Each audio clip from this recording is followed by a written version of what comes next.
Од утре завршува обврската за поседување на задолжителна зимска опрема во автомобилите.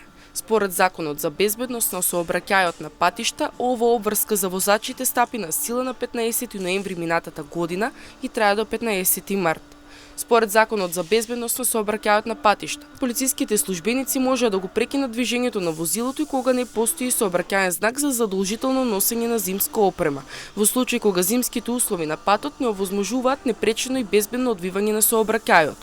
Односно, полицискиот службеник може да го посочи возачот задолжително да ја постави зимската опрема на возилото. Од утре, возачите може да ги заменат зимските пневматици со летен профил и немаат потреба да поседуваат синџири за снег или приречен алат за одредени возила, што од 15 ноември беше задолжително. Автобусите и товарните возила кои не можеа да постават синџири на тркалата, задолжително требаше да поседуваат зимски пневматици на погонските тркала како и приречен алат.